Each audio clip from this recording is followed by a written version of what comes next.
Greetings, beautiful people. Now, I've been guided to say a few words from a mother's perspective, a parent's perspective, because, there's dads out there as well, and I wouldn't like them to feel like this is just for the women. This is for mums and dads and children. It's for the children.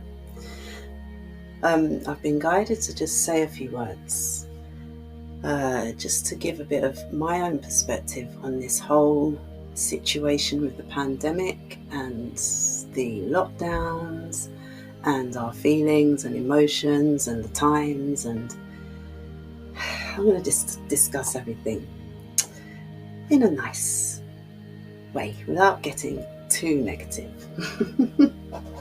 or a lower vibe. Because everything, well, is it a lower vibe? I mean, let's feel free to just speak how we are. I'm just going to be open. So, I was guided to have this conversation to talk from a parent's perspective. And, everyone's we've got all of these governments and everything telling us what to do. And we know what to do, but we've allowed ourselves to get caught in the net of craziness. And I say craziness because it doesn't make sense. And a lot of us know it doesn't make sense. And if you're watching these kind of videos for the first time, I'll just let you know, it doesn't make sense. Okay? Nothing makes sense. The pandemic, the way that we're treated, nothing.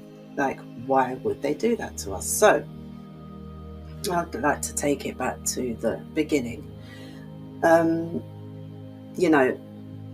When we are growing up, I'm not saying everybody because I know everybody is different from my perspective.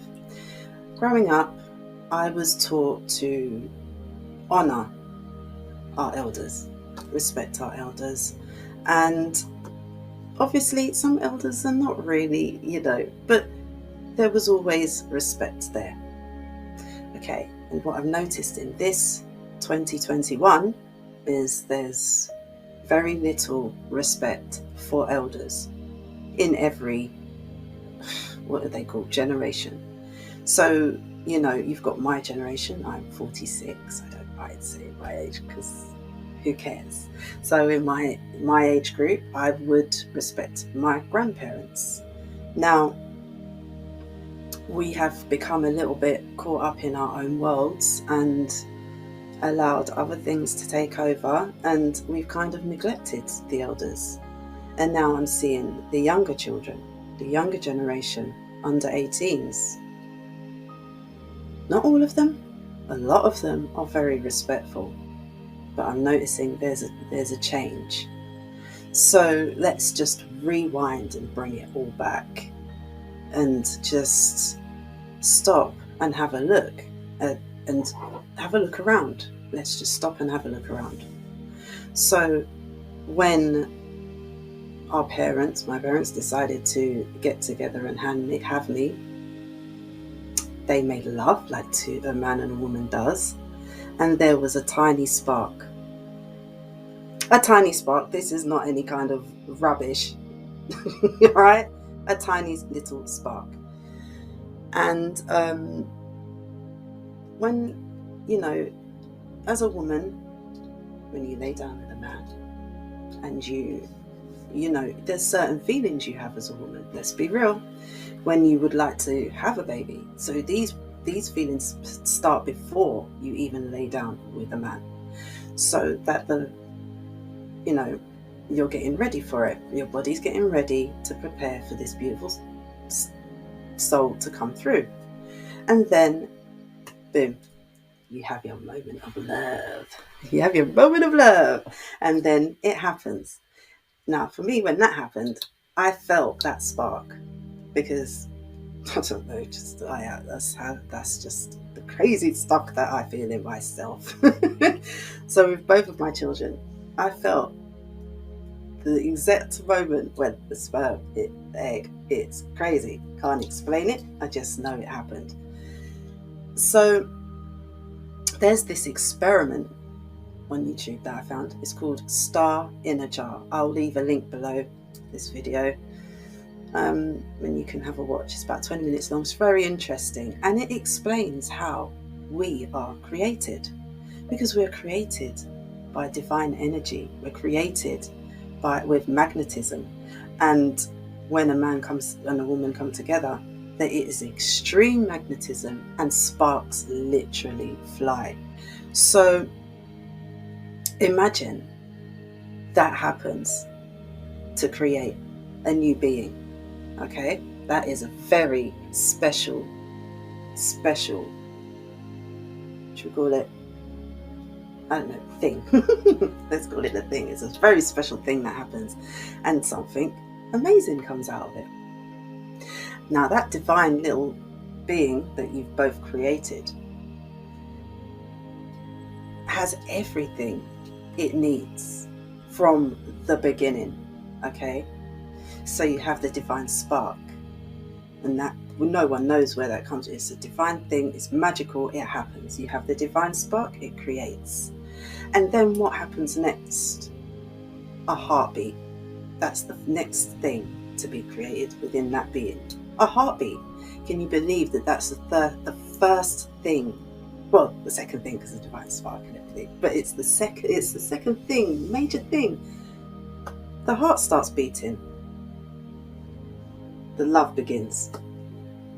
Okay, so that kind of sparked something in my mind, and I was like, wow, that is a revelation. The heart starts beating. I wonder if let's bring it back to basics and remember that we come from a divine spark and love. Yeah, we're created in love already. So that divine spark was created with love, and then it moves on again onto the next stage, and then it moves on again, and the brain and the limbs and everything's coming together. It magnetizes, it pulls together everything you need to create that one little being, or maybe two, or maybe three, or how many wants to come through at that stage. So we have that divine spark, and it starts to grow inside the mother. The mother knows exactly how to take care of that child from the beginning.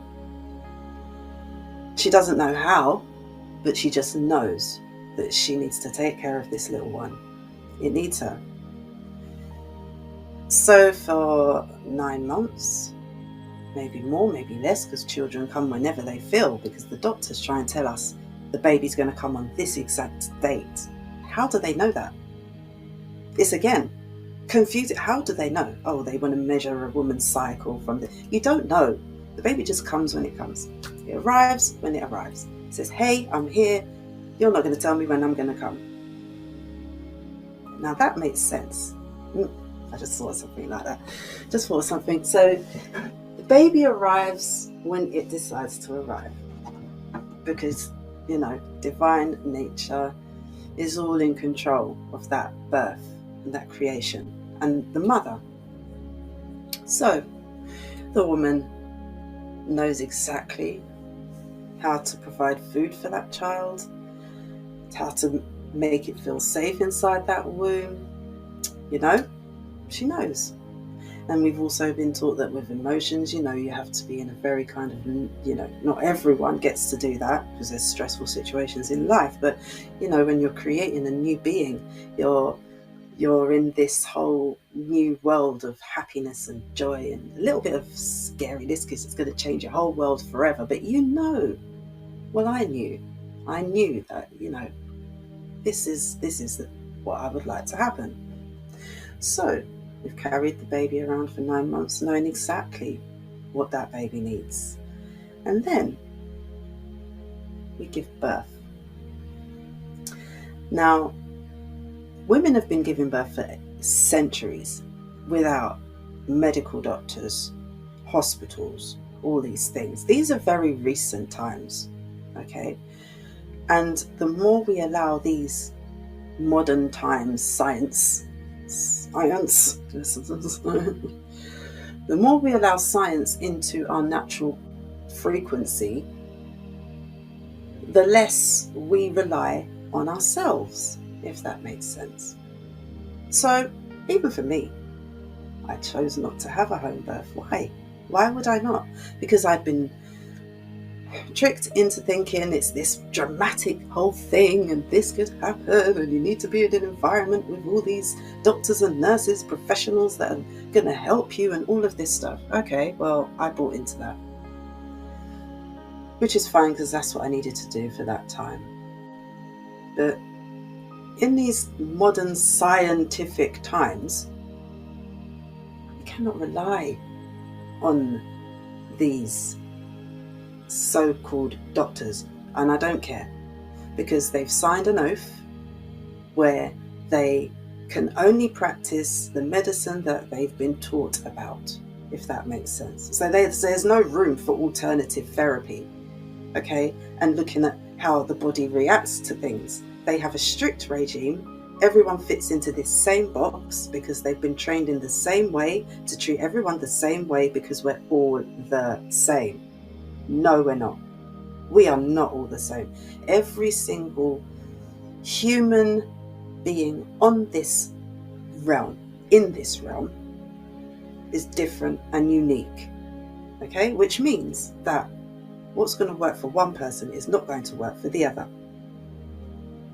Let's get that straight. I'm just a bit like so over this whole situation, and it's like taking so long for us to wake up. There's a lot of us who are awake, but there's a lot of us who are not, and we need to wake up because it's going to get worse and they're coming after your children. And if you don't believe that, then you must have had your head in someone's batty, okay, backside, because this is where it is. They're coming for your children, and you have to know how to look after your children and protect them. So if you're choosing to have a baby in these times, think very carefully about what you're going to do and if you're going to allow these people, okay? Because what I learned having my two boys is as soon as I gave birth to my child, first of all, during labour, they tried to force drugs on me. Let's get real and call them what they are. They tried to force drugs on me. And I was like, no, I want to do this naturally. And I did. And it was fine. Yeah, the pain was childbirth pain. We just can't explain it. But it was fine. I got through it. I healed. And here I am today. My baby was 9 pounds 14 and a half. First baby. So that's a big boy. And I done it. I could do it. And I went into myself and I spoke to my body and I said, look, we can do this. And that's all we need to do. We need to get back into our bodies and start listening to our bodies. Okay, we've got a lot of outside rubbish going on. So it is hard to get in touch, but we can do it. Anyway, so we've given birth to this child. I was lucky enough to be in a family where I had help. The father wasn't around, so I had my family to help me. It was great. And I know everybody's not in that position. But you always know what's best for your child. Okay? And we've been bombarded with everybody's theory, everybody's study, everybody's this, everybody's that, the government wants to do this, when we haven't stopped to think about, hold on, let me just think about what's happening with my relationship with my child. And I'd just like to say, as soon as my child came out, they gave him the vitamin K. And I asked them, why do you give them vitamin K? He's just arrived on this realm, straight out of my womb, and it got jabbed with vitamin K. Why? He came out perfect. He didn't need assistance. He was smiling when he first came out. So why jab this little baby with a vitamin K? It doesn't make sense. Oh, it's for this. No, it doesn't need anything. He doesn't need anything. And then after that, you have to get your 3-month jab, you have to get this, that, and it becomes a pressure because you've got health workers telling you you need to give your children these vaccinations. And then you've got other silly people who are saying, oh, just for it's good for them, they'll build an immune, da da da. It's not good, because you're giving them something. You don't know what's inside. Now, when you go shopping, go to the shop, you buy, I don't know, something with ingredients on the back. Let's say a tin of baked beans. You pick up the baked beans and you look on the ingredients. Maybe you're allergic to something in the baked beans. It could be anything. Doesn't have to be baked beans. You could be allergic. So you check the ingredients to see if the product is good for you. It's quite simple. So why are we not checking the ingredients in whatever they want to push into our arms? Because I've had vaccinations when I was small. My mum didn't know. She was told, like everyone else, to get the jabs. Why? Why? When you're perfect. And I understand my sister had complications when she was born, so I totally understand that some children need some help when they're born. Definitely. My sister was one. And, I'm not going to go into her story. She's on YouTube too. Victory granted. Check out her channel. She talks about all different things as well. So, she had complications when she was born.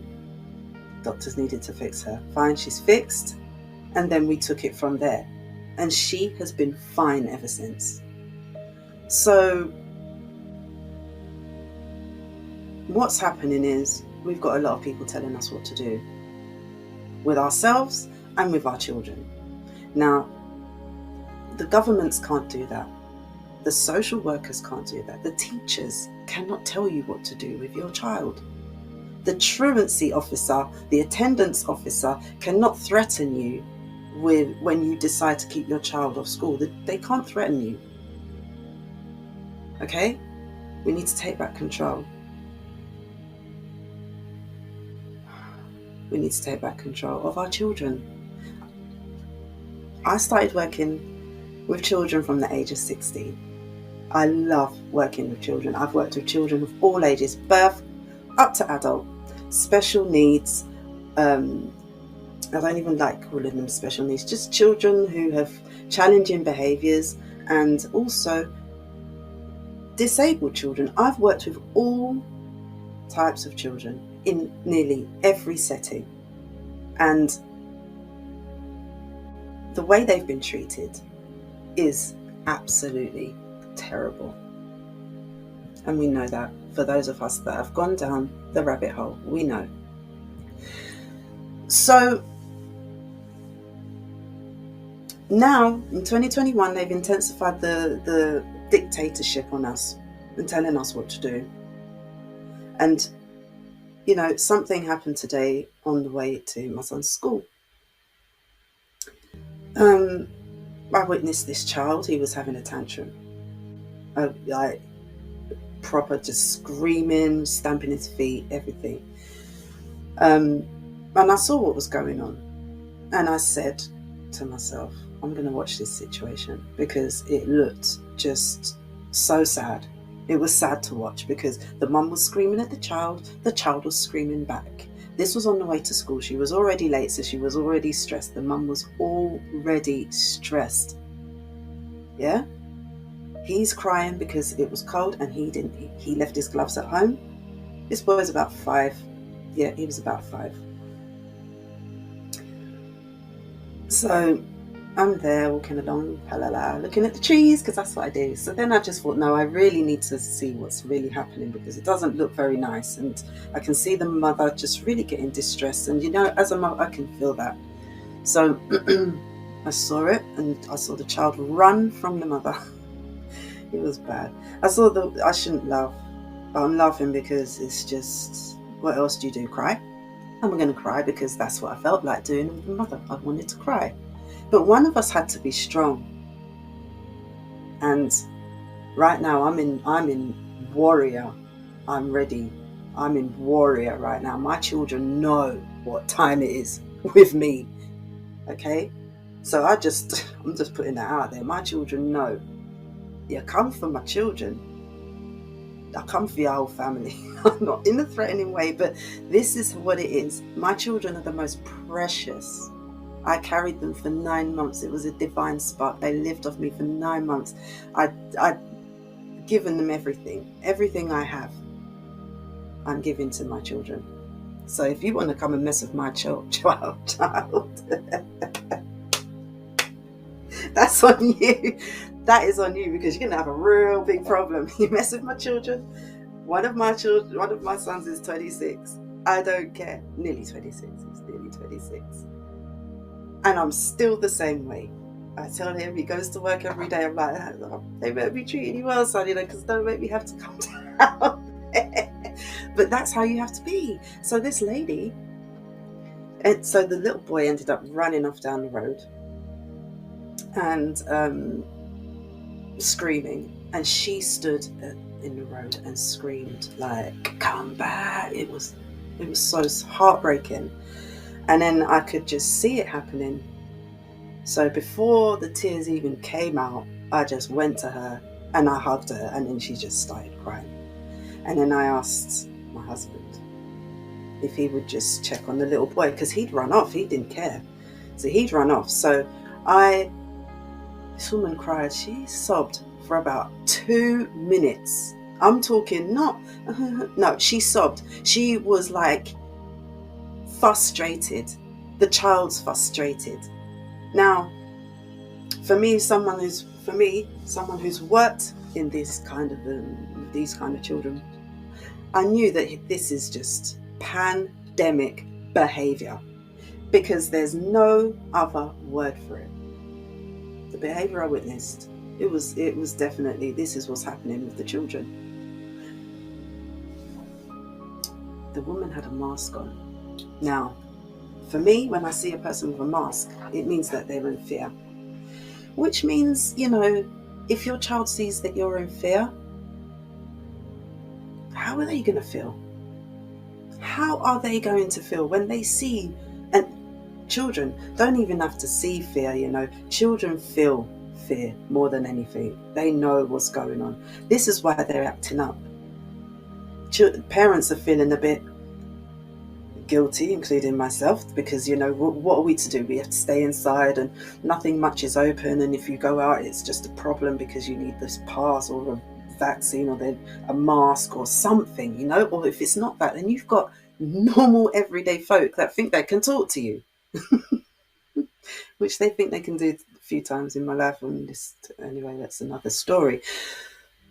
But we need to really take back our control, parents, and start going deep within, because these children are going to be damaged very, very badly if we do not start standing up to our governments and saying no more. I mean, going back to the child being born, the doctors give you a date that the child's going to come. The child's going to come on this date. How do they know that it's going to come on that date? That child nearly always comes when that baby wants to come, which should teach you something. Okay? You do what you want. You do what you want. Okay? As long as you're being of clean heart, clean mind, you're not going around killing people. All right? Fine, live your life. We are allowing these governments to come into our home and tell us what to do. What are you going to do? What are you going to do? During the Holocaust, during that Holocaust thing, where were the people to help the people that were getting drawn into the camps? Where were they? Where were they helping? Are you going to allow that to happen again? Are you going to allow that to happen again? Because I ain't. I am not letting that happen. And you know what? From a very young age, I've always wanted to work with children. And what's the word? I've just been guided all my life to protect the children. And now it's time for me, really, for me to say something, because I'm absolutely disgusted with some of these parents. They're not even taking the note to do the research about the masks. Covering your baby's face with a mask. That's what they used to do in slavery. I have pictures. Yeah. You can go to the internet, type in tools of slavery trade, and it comes up. You will see the mask. You will also see a slave with a mask on and spikes coming out, because they've got a thing around their neck with spikes coming out, which means stay away from me, which is what they're doing, what they're telling you, 6 feet away. Please, please, please, please, parents, wake up. Take back control of your children. You know how to look after your children, and if you don't, then we form a group and we come together and we start helping each other and talking to each other. We cannot trust these people. Those of you that have been through social services know you can't trust these people. No, you can't. All those children that have grown up in social services, in those children's homes, challenging behaviour, you know you can't rely on these governments. So, you know, what were you going to do? Parents, please, we need to stand up for our children. And if you don't have children, look into your heart and start feeling it from a parent's perspective. Parents are stressed. Children are stressed. Okay? I don't know. I'm trying not to come across too, but it's just getting to a point where these children it's heartbreaking. It's heartbreaking. The children are confused. I saw one little boy twerking in the supermarket. 5 or 6. Why is he twerking? Why is a 6-year-old fucking twerking? Who? When I was little, I used to be like, oh, Shell the dancer, you know. I didn't fucking twerk. I didn't twerk. So if you're allowing your children to see things like twerking, then you need to review your situation. You need to have a review of your situation, because it's not going to be nice for you in the future. Because you'll have a child that's out of control. Out of control. Anyway, I'm very frustrated with this situation with the parents, because they've gone into full-blown fear. Some of you parents have gone into full-blown fear. Now, if you're afraid, how are your children feeling? We've got a bunch of adults walking around scared of a fart. Scared of a fart. That's what you might as well call it. Because that's all you covered. When someone farts, I cover my face like this.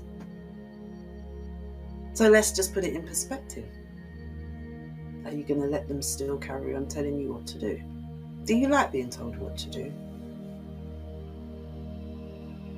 I don't. No one tells me what to do, mate. No one. I've never listened to what they have to say. The government has never been part of my life before, until now. And it's becoming a problem. I'm in the UK and I'm looking at fucking Boris. Peppa Pig guy. He is fucking Daddy Pig. He should have stayed in fucking Peppa Pig land. Yeah, because it's not fucking funny anymore. I didn't even want to swear, you know. But it's just, I had to get this out. I really did, because it's really just too much. I'm watching my 9-year-old son, and he's not having the joys of my 25-year-old son. Or even what I had when I was 9. What the fuck? The hell's going on? My 25-year-old can't go to a party and enjoy the party like how I did when I was 25. We've allowed this to happen. Not me anyway. You've allowed this to happen. Yeah?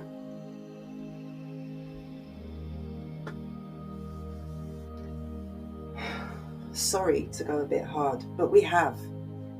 We've allowed it to happen. We've allowed all of this to happen. We are very powerful creators, and we create everything. We do. good and the bad. And some of you may not understand that what I'm saying, because it took me a long while to really take that in and understand that I am really creating everything. It took me until I was just the other day, it was a few years ago, I found out that I am the creator of what is actually happening. I have to just consciously create. Now, parents, I am very approachable. You know, you see, some of you see my other shows, I am very approachable. So if you need some help, then, you know, get in touch with me at ShalenaMoonstar.net, my website. I'm on Telegram, Star Healing Centre, and I'll leave all the links below. But please, parents, like, we've got to stand together, and we are one family once we stand together. I mean, look at back in, you know, certain cultures, we have the grandparents looking after the grandchildren, and everyone looks after each other. Let's take back our old people. Why are they in homes? My grandma isn't in a home, and she's 89. She's at her home that she lived in all for how long? Why are we not looking after our old people? My grand's got a massive family, so, you know, she's looked after. If old people are afraid of us, we should be taking care of our old people, our elders. We need to take care of our elders too. We've just let it all go. And sat in front of a fucking smart TV and plugged into an Apple Watch. Yeah? How many steps have you done today? Amazing. Fucking amazing. So, I feel that that's enough for today. That's enough of my rant for today. Please, let's hang on to our special beings, our divine sparks. We all come from that divine spark. We were all created the same way. Start in a jar. Have a look at it. Check it out, because it's amazing. And it does explain where we come from. How we are electric and magnetism. Magic. And once we start helping each other one-to-one, instead of being scared, there'll be no stopping us. So please, wake up now. Let's get together. Let's start saying hello to our neighbours, making sure our neighbours are okay. Your family, I say your neighbours around you because they are your family around you. Boris ain't your fucking family. Where is Boris? Can anyone find Boris? No, why are we listening to someone who looks like him? I'm not going back down that road anyway. Let's look after each other, people. Deep down, let's dig really hard. And you know what? It does hurt to dig hard, because we've been misled. And now we've got to heal from that. And it's fine, because we will heal. Look at me, I'm healing. I see the light. I know the light is, and the love is there. Some of you can't even feel it right now, and I totally understand that. That's why I'm making this video. Approach me, please. Come speak to me. Let's get some groups going, and let's meet up with some people physically, not just online. You know, let's just start talking. I know a lot of us are doing that already, but please, we need more of us to come together. More. I love you, and never stop fighting. We will win. We have won. We are love. We are divine spark, and all of the goodness. So start loving ourselves. And if you want to cry, that's fine. I love you. Have a good cry, and then come back. Because crying is releasing. It's all good. I had to learn that as well. So I love you. Take care, and we will speak again.